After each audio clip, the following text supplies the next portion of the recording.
Oh my God. I can't. What? Yeah, you're totally like fucking with me now. No, aren't you got me. You got me. Like, come on, man. This is usually you I are know. off your game. Usually it's the other way around. I never get got. I do the getting. Yeah. But I got. You should be a rapper. No. The tired rapper. Yeah, the tired rapper. Oh, Yo, check me out. I'm going to bed. I'm laying down my head. I'm closing my eyes. I'm about to die. Oh, wow. I know. That was genius. You guys know that Rap-A-Lot Records rap label? Your label would be Nap-A-Lot. Nap-A-Lot. There we go. Nap-A-Lot. Napper's Delight. Yeah, I can hear it now. Hip to the hippity, fuck this, I'm going to bed. Gangster Nap. We're just never going to get this episode started. Sorry, guys. But anyway.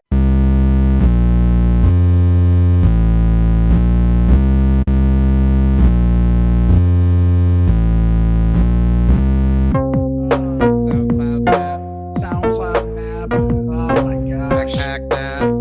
Yep. Okay. Okay. So welcome to Accelerativ Thrust. I'm Dan. And I'm Erik. And today we're going to be talking about 3 albums that we're going to review. 2 of them are local, and one of them is on Fat Records. You know, Fat Mike's label. Yeah, you had a dream about him, and I think I edited out of the last episode. Oh, yeah. Yeah, just for people who didn't listen, because Erik edited the story. Just very quickly, I'll recap. I had a dream that Fat Mike cooked me a burger on concrete while he was driving. Mm-hmm. It was weird. Anyway, don't ask me to explain. But anyway, these 3 reviews were listener requests, so that is pretty cool. None of these are our picks, so that's pretty cool. I like true. that.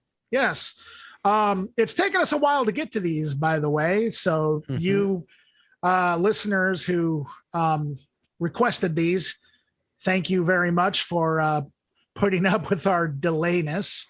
Yeah, I didn't actually. Yeah, totally. Okay.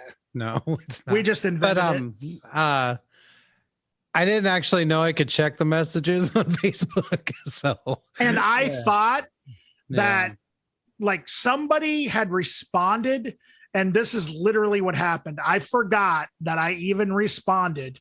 And then I thought it was either me or Erik. So I sent Erik a message like, hey, I honestly don't remember if I responded or you responded. And Erik's like, well, I sure as hell didn't. And I'm like, okay. Because that's how I talk. When we communicate. I sure as hell didn't. What the fuck? No. There's a lot of cussing that goes on between our communications outside of the podcast. You know, you can only talk to me on Mondays when we record. Yeah, that's it. But anyway, here we are with them.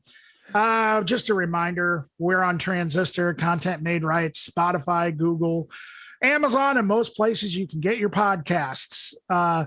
We also have Facebook and Instagram. Mm-hmm. Hit us up on either of those for any further requests, albums to cover. If you just want to say hi, this would be the place to do it. General inquiries. General inquiries. Yeah, that's where you can find the FAQ. If you'd like to apply for a job with no pay. But less than no pay. I think you'd have to pay us. Less than no pay. That actually sounds like a pretty good rap name. Less than no pay. But anyway. It sounds kind of like Kaiser Sose. Kaiser Sose. Yeah, see, exactly. if I were that rapper, I would rhyme everything with Kaiser Sose. Yeah, that's every single line would end with Kaiser Sose. Every single response, every single what do they call those in rap? Punchlines. Oh, maybe my style is based on Kevin Spacey's delivery in that movie. Oh man. No, I'm not going to do it. Actually, I changed my mind. Yeah, that's fine. Thank you to everyone who has listened and supported to this podcast. If this is your ending point, I don't necessarily blame you, but it means a lot. We appreciate each and every one of you, except, well, maybe Chuck. Yeah, he's the worst.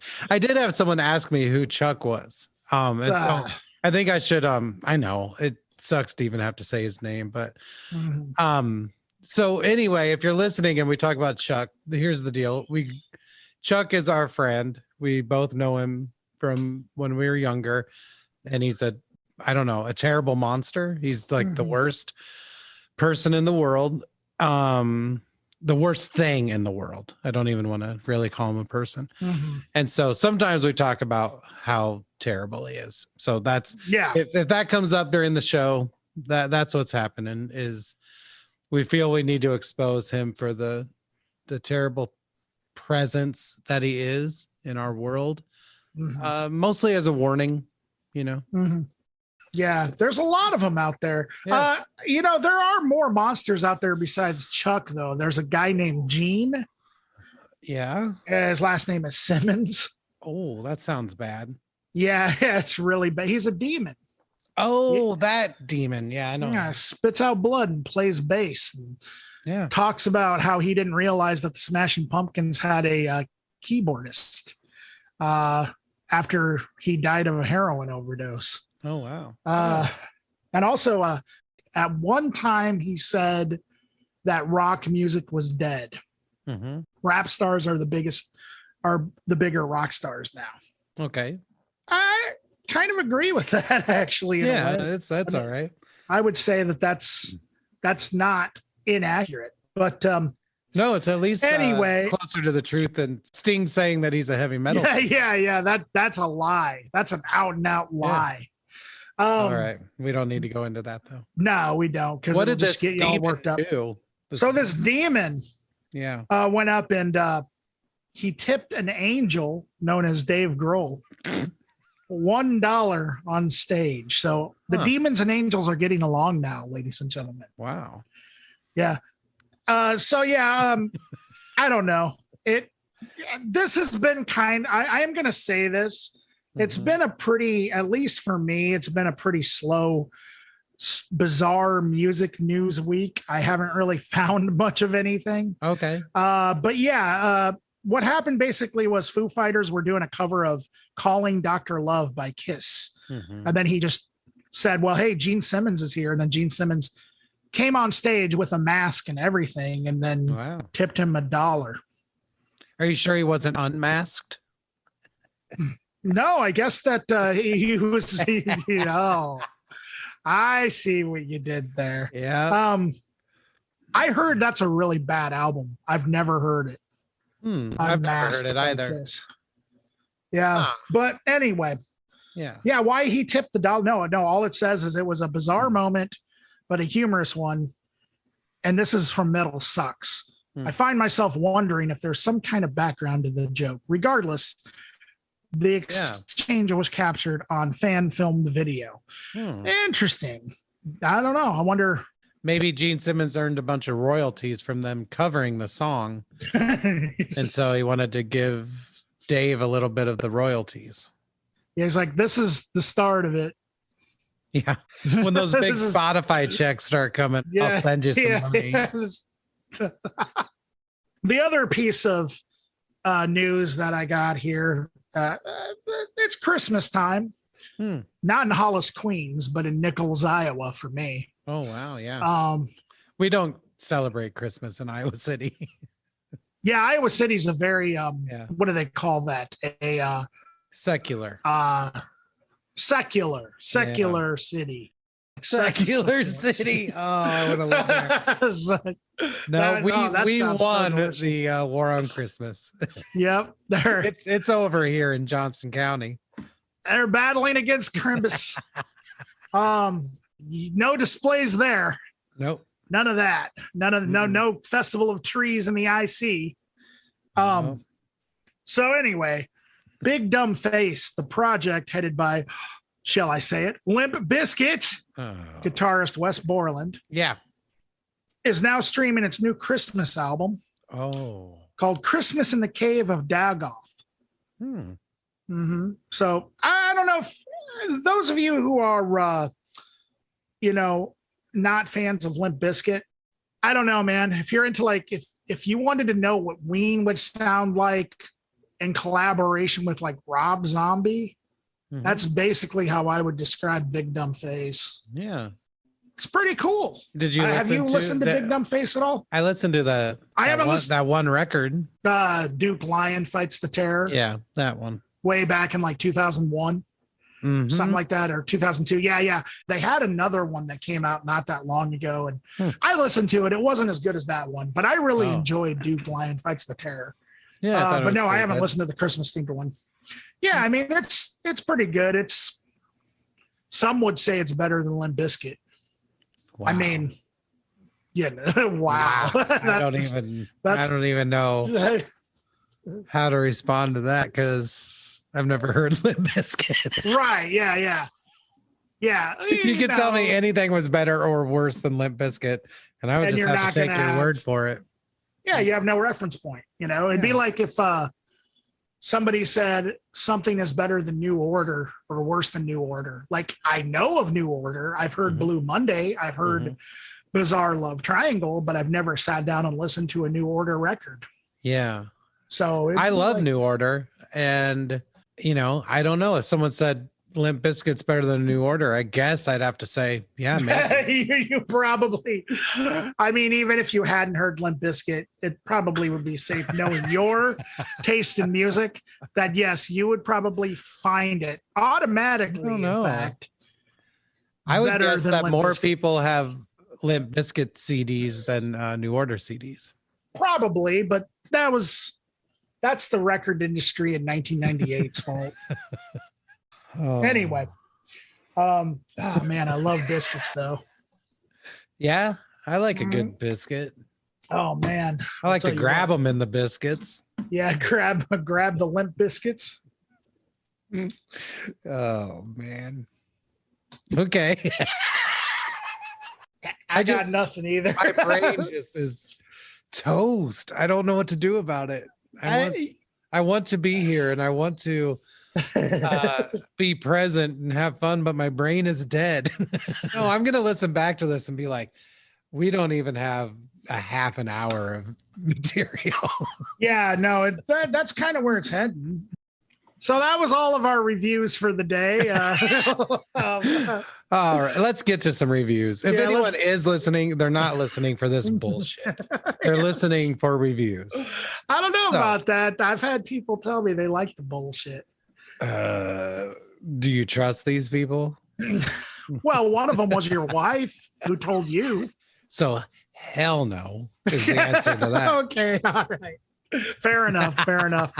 I mean, not because she's evil, because she's my wife. It doesn't count. It's like if your mom tells you you're cool. It's like, that's true. Chances are you're extremely uncool if that happens. That's very, very true. Like she has to tell you that. Right. Yeah. And if you were cool, she wouldn't have to tell you that. Yeah, that's true. So, wow. That's a really good way of putting it. I have a good way of ruining everything for myself and those around me. There ain't nothing wrong with ruining things. Hell no, I'm a ruiner. Okay. Well, before we get any further in bullshit, you have a record to talk about, don't you, Eric? Yeah, I do.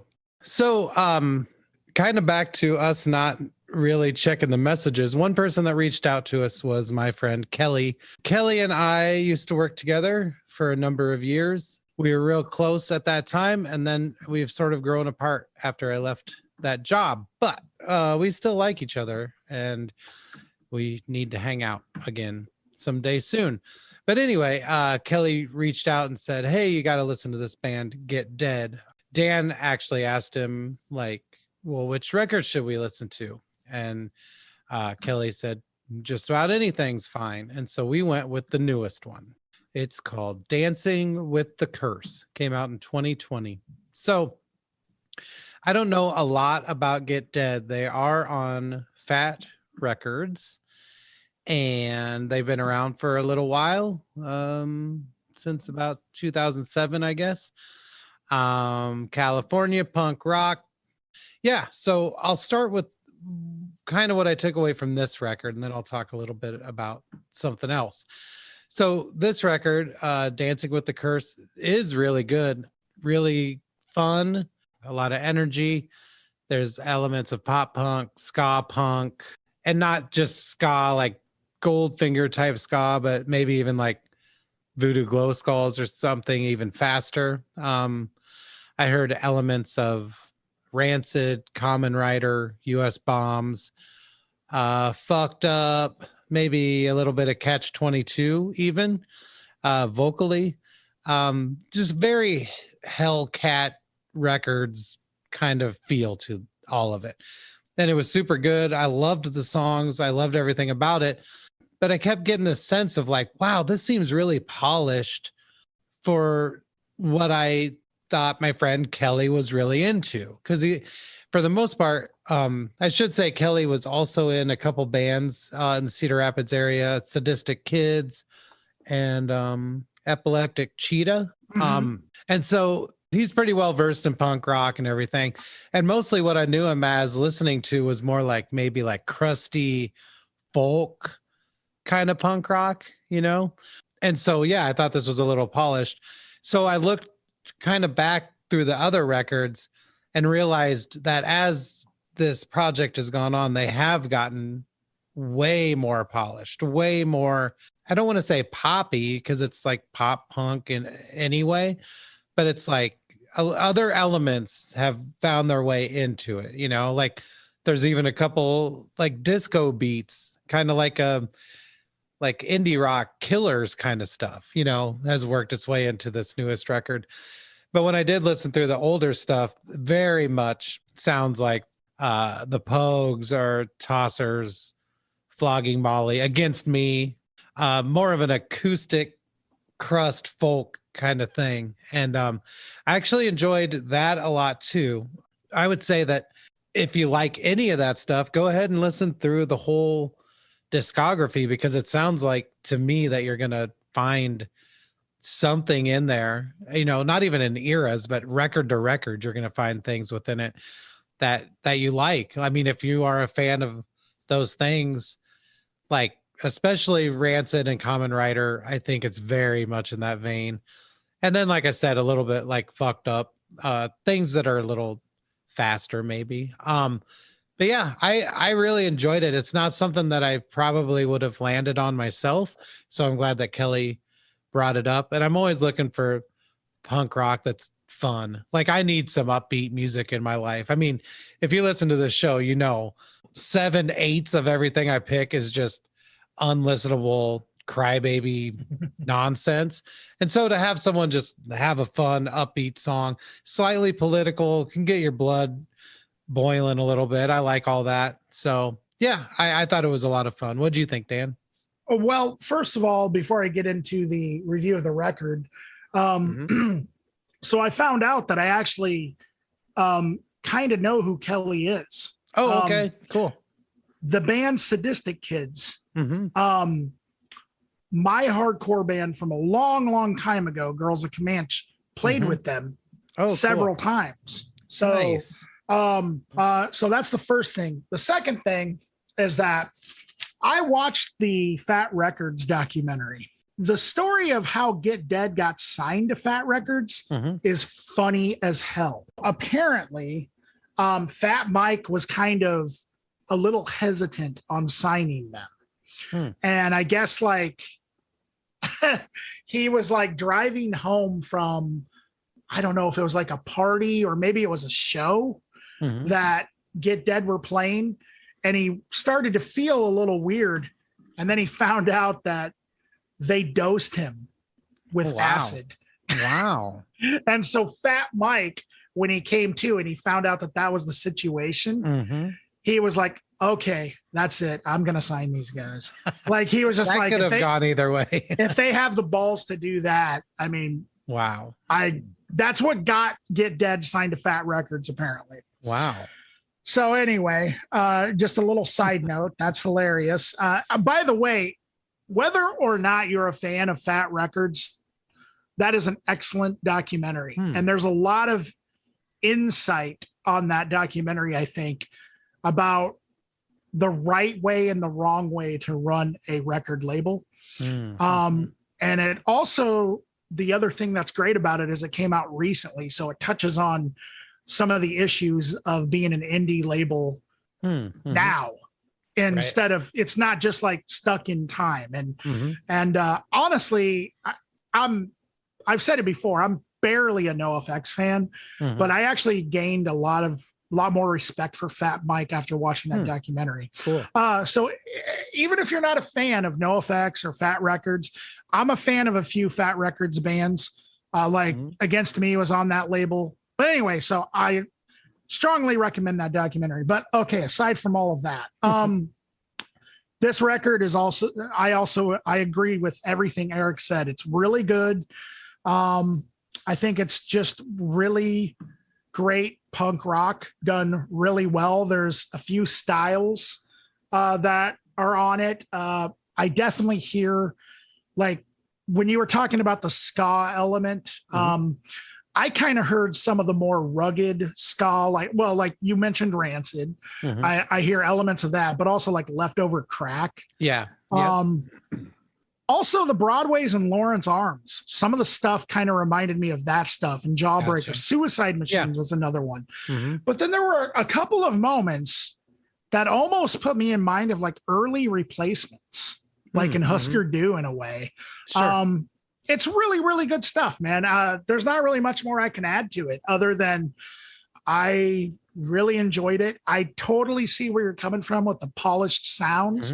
I didn't get around to listening to the earlier records, but Kelly did comment when I asked him, what record. He said that he really, really loves this record. Cool. But he also did say that he kind of recommended that we go back and listen to the other stuff. So I'm actually glad you did that, Erik, because I mean, I listened through it. I wouldn't say I gave the full discography, like long listens, but I did.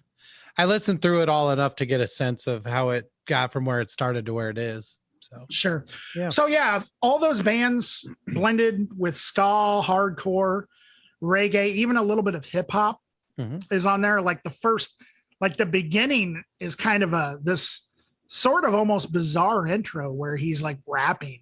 The singer is sort of rapping, but it's not really. It's really cool. It goes into the first song really, really well. If you're a fan of any of this stuff, I recommend. And I will say too that this is a little bit different than what I expect from like Fat Records bands. It's definitely something a little bit of a different flavor. So I really enjoyed it.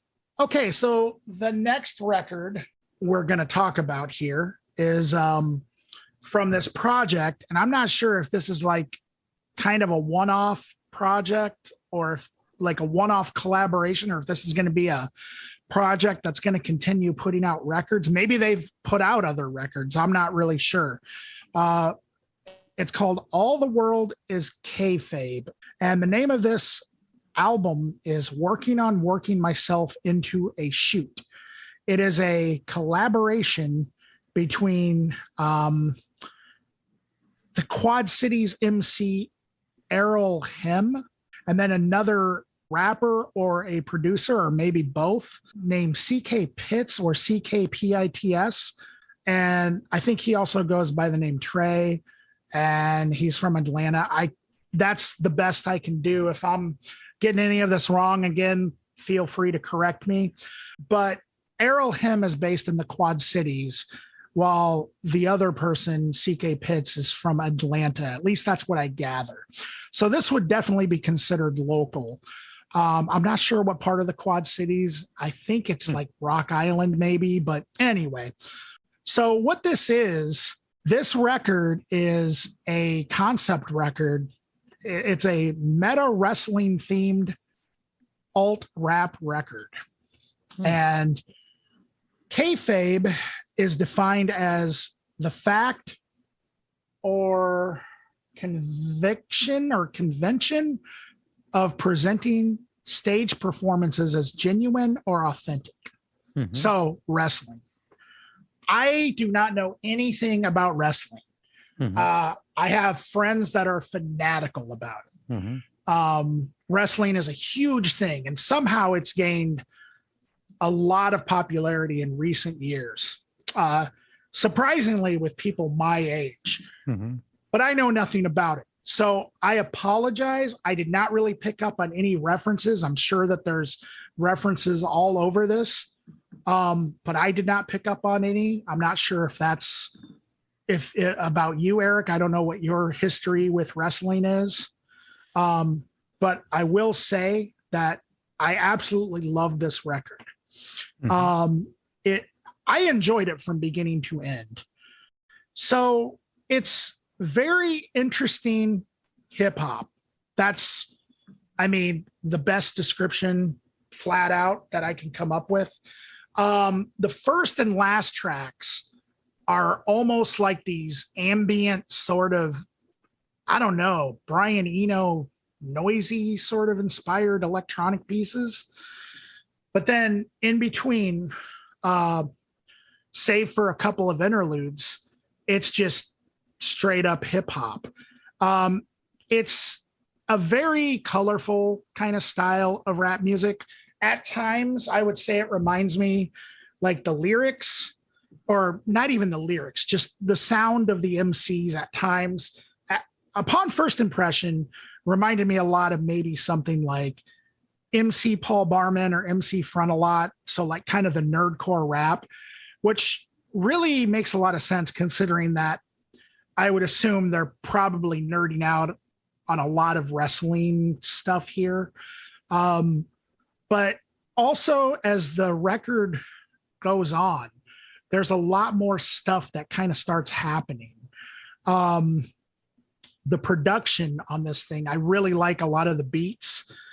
It's kind of lo-fi sounding, but not, I mean, not really. It's done really, really well. And I guess what I mean by more like lo-fi is some of the drums just have this snap to it that I really, really like. Mhm. Some of it is, I think, very old school inspired. Like, there's a couple of beats on here that legitimately sound like, I don't know, they could have been like, what's that song?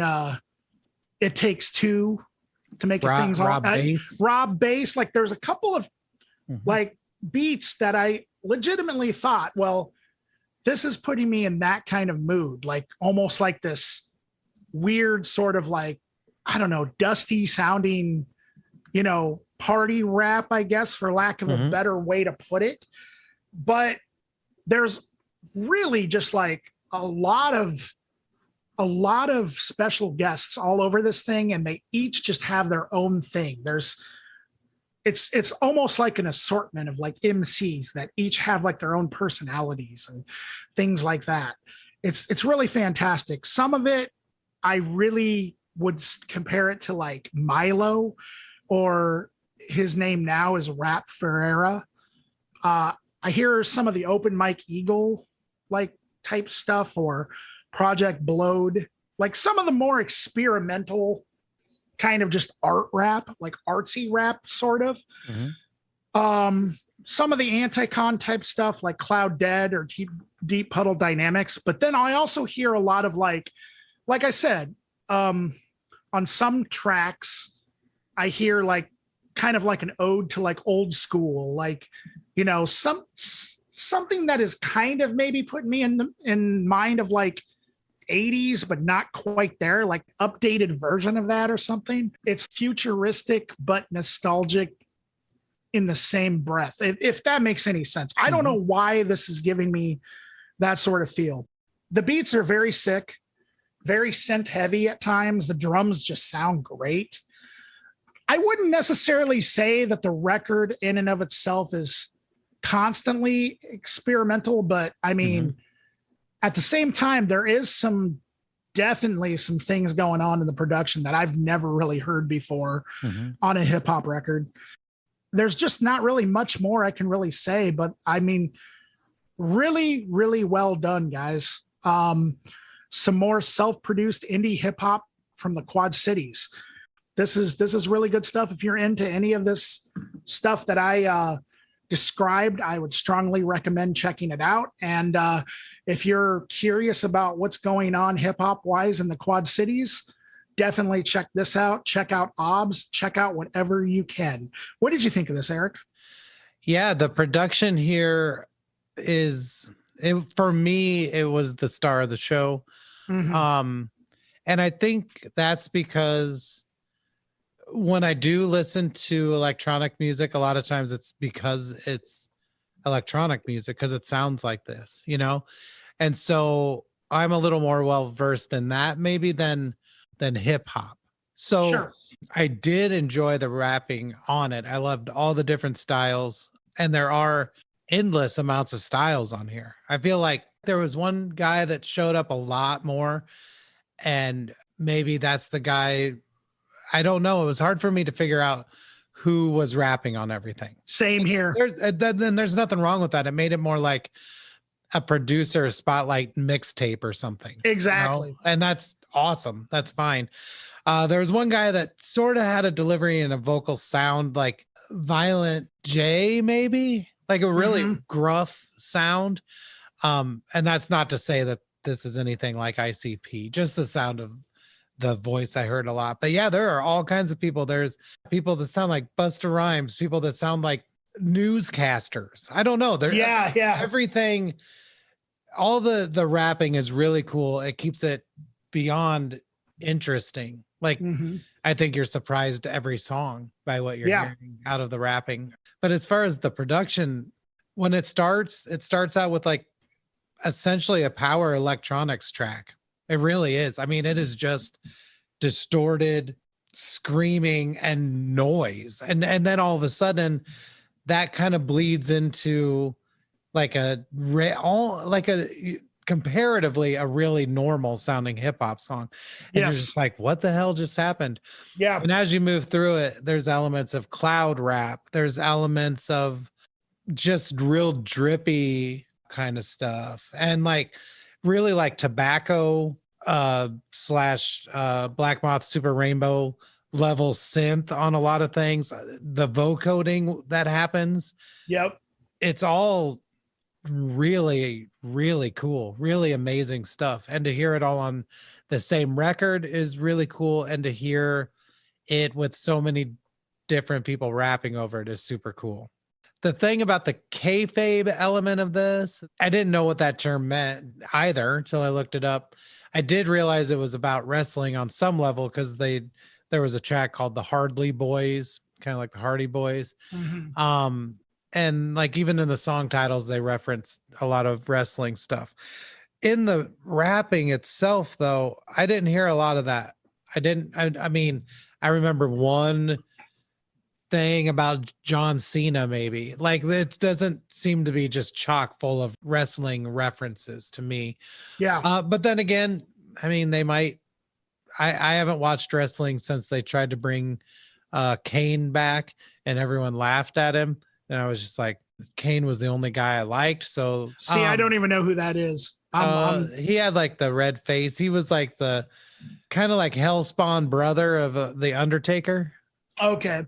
Yeah. So anyway, I think this maybe has a little more to do with the idea of what kayfabe means versus wrestling.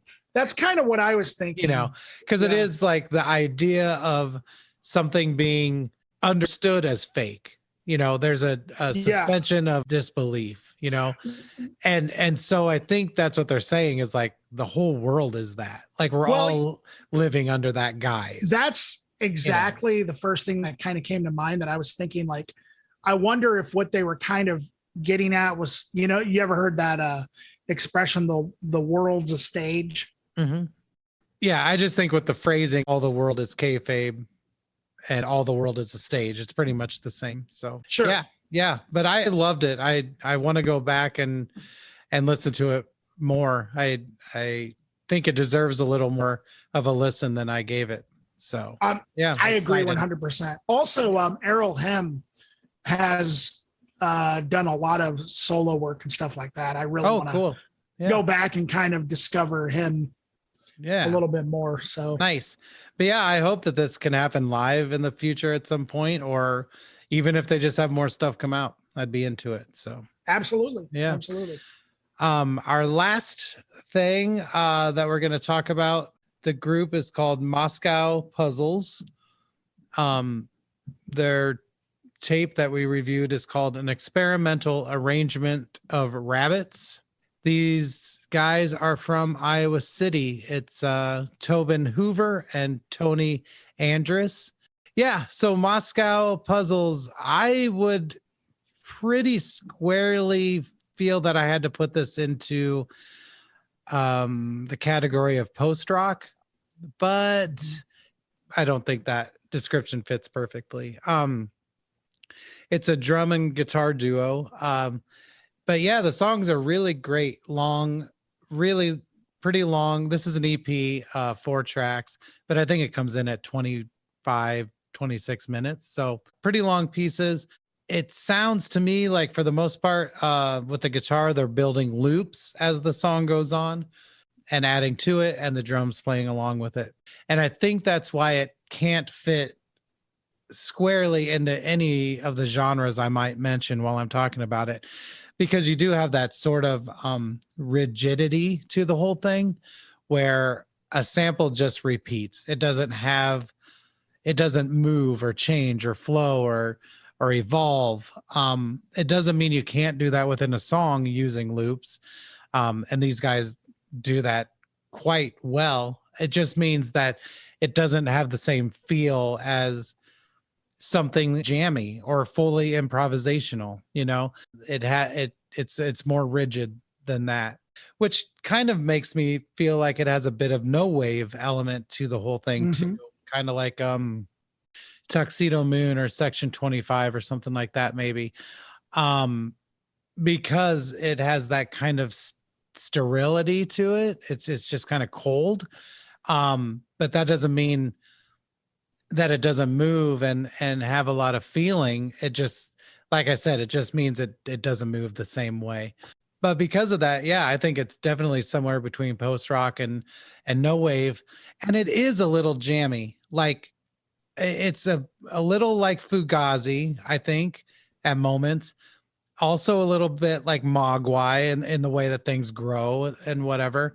But also some of the guitar work ends up being kind of bluesy, kind of rock. And that's a thing you don't hear that often in this kind of music. But I think it warms it up, and I think it makes it a little more accessible, not so cerebral. Even though it is very cerebral, it's not completely. Like, it does have some feeling to it. I think it's super fun. I think that you could listen to it a couple different ways. You could listen to it as sort of a detailed, immersive kind of listen, like you really pay attention and really listen to every nuance that's happening. Or you can just chill to it. And I don't want to say have it on in the background. That's not what I'm saying at all. But I think you could go about the way you listen to this a couple different ways. It lends itself to that. Yeah, and I hope to see them play live. I don't know if this is a live project. It looks like they've had shows in the past. So if they play again, I'm definitely going to check it out, because I think it'd be really fun to watch them build these songs live too. So yeah, what'd you think, Dan? Yeah, I really enjoyed it. This upon first listen, it really put me in mind of the school of bands that was kind of coming out and kind of became fairly popular in like the early to mid 2000s, which of course, instrumental post rock. So immediately some of the names that come to mind are like Tristeza, Cancer Conspiracy, Explosions in the Sky, Mono. But there were definitely some other things going on. As you said, at times it gets pretty like rigid, and it's very rhythmic.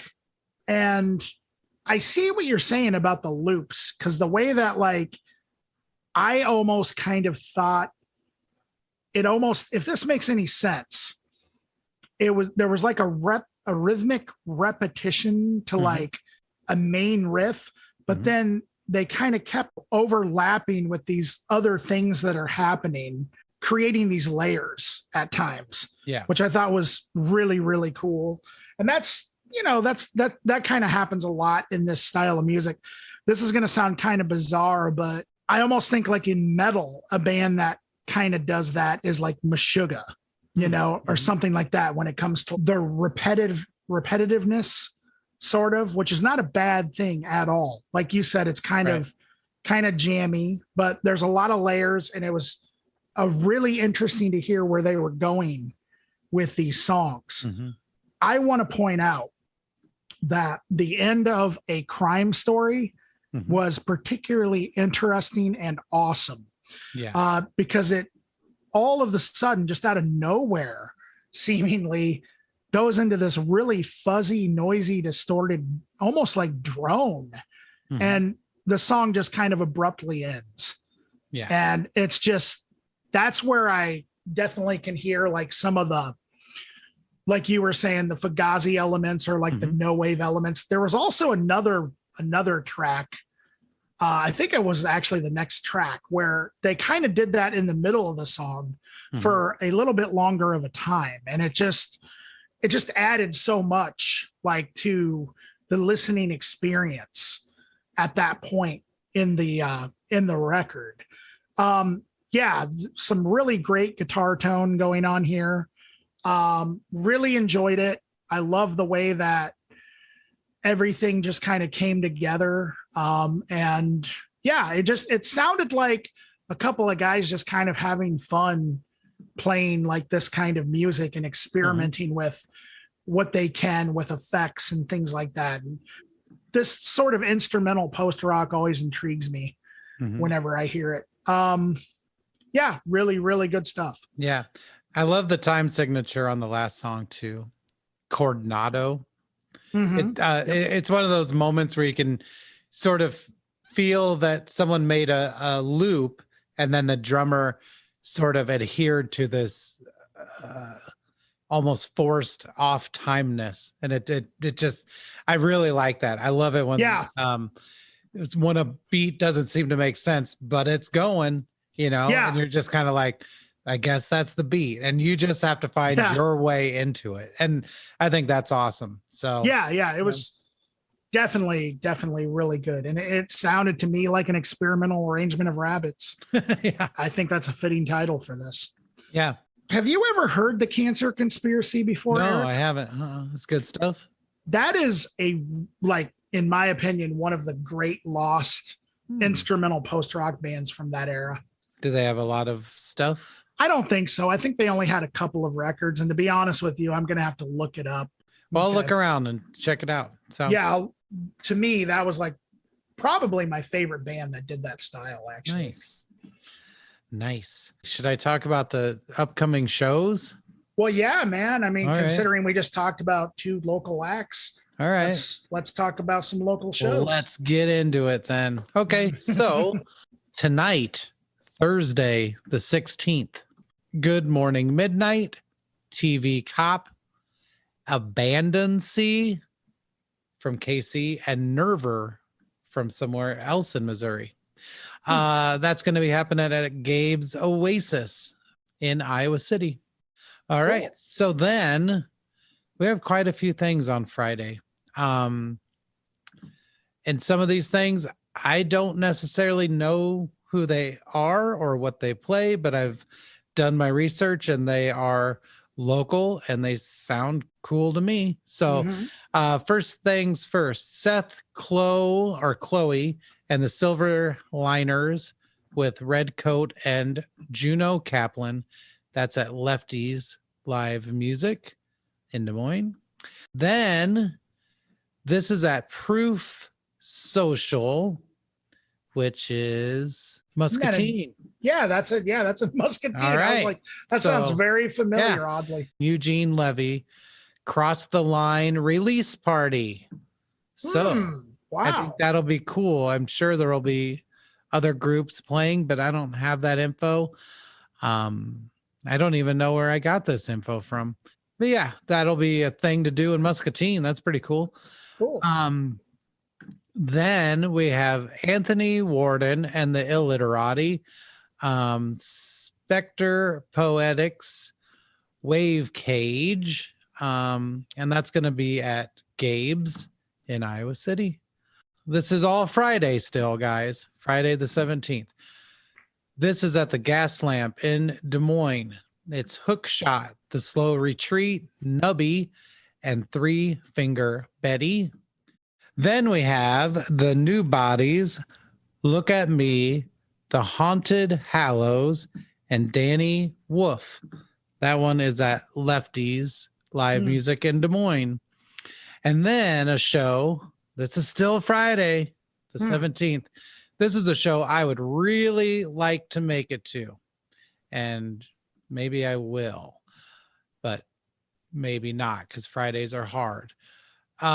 This is The Mall, White Bats, Nani Perry, Pseudo Realty, and Blue Movies Who Rule.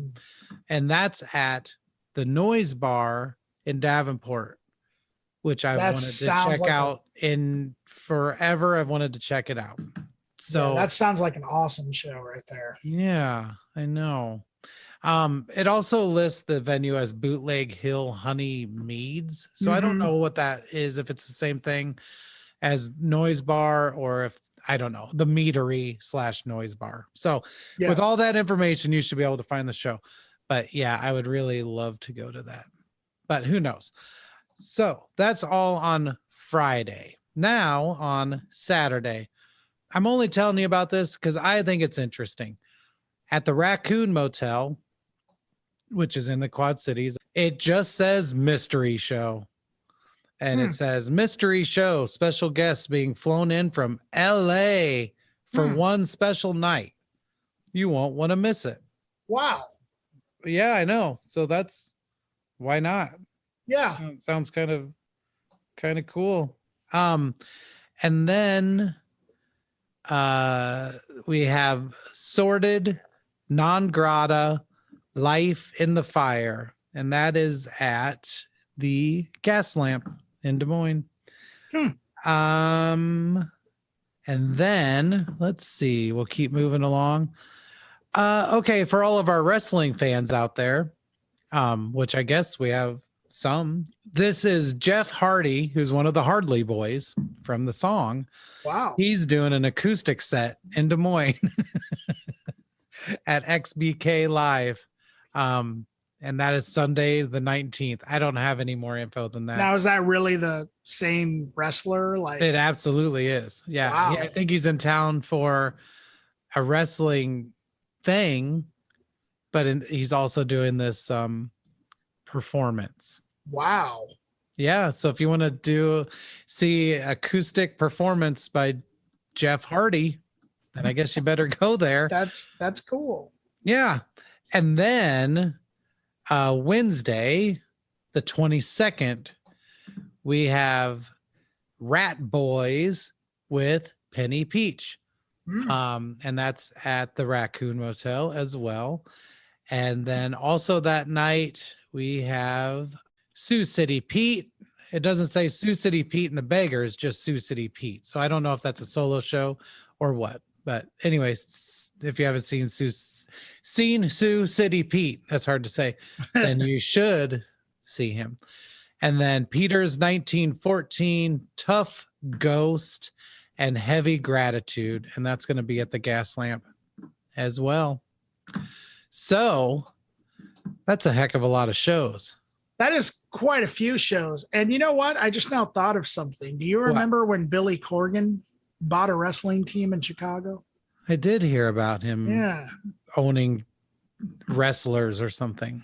Yeah. I thought it was kind of like a kink thing, though. I thought he was just, like, never mind.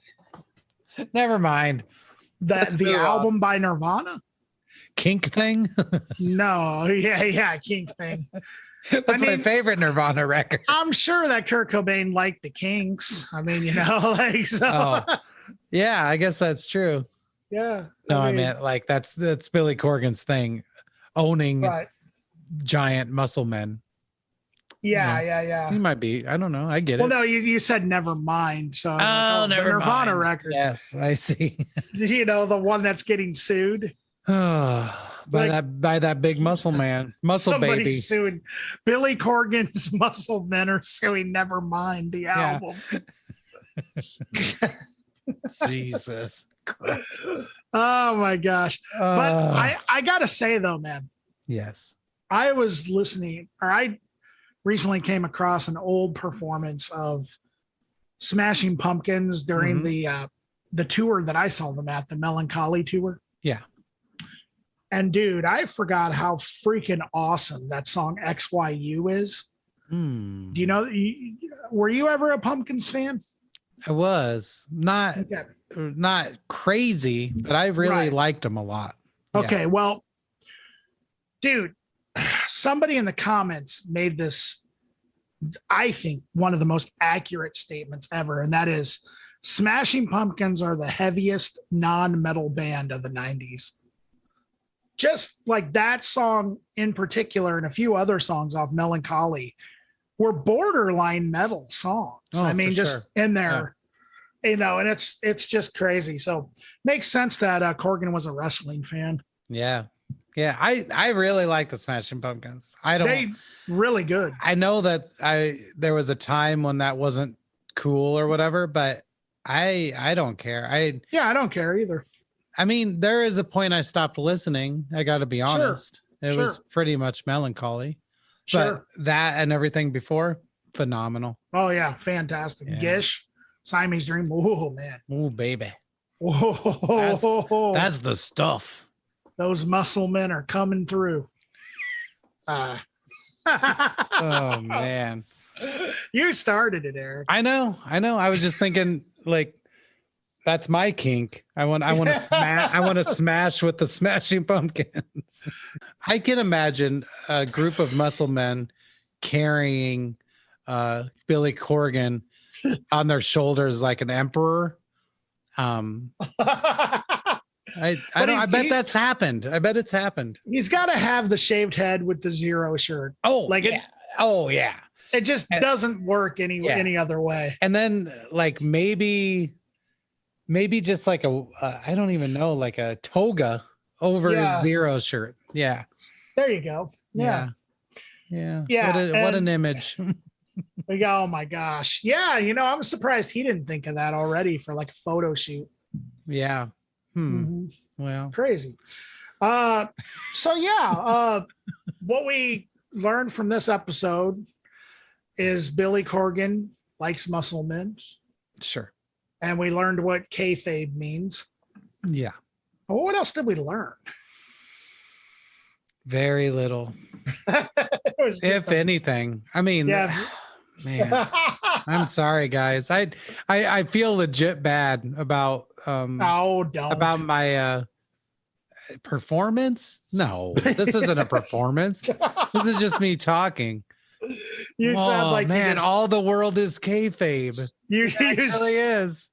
You sound like you just gave like a bad performance. Like, I think I did. I don't think so. I thought it was pretty good, man. I would give you an Oscar. Is that one of the muscle men's names? Oscar, yeah, I give you an Oscar. Oh, here comes Muscle Oscar again. Muscle Oscar. That would be great if he's like naming his muscle men as Muscle Luke. Yeah. Muscle Isaiah. Like he starts getting into like these really like crazy names. Oh my God. But anyway, thanks for listening, everybody. I'm glad that I wasn't like trying to be funny there. I was just literally like just saying thank you for listening. And thanks for listening this far. Yeah. and thanks for your continued support and listening next week when I won't be worthless. I'll be a little less worthless. There you go. Yeah, I promise. All right, guys. You all have a good week and have a good night, everyone. Bye. Bye.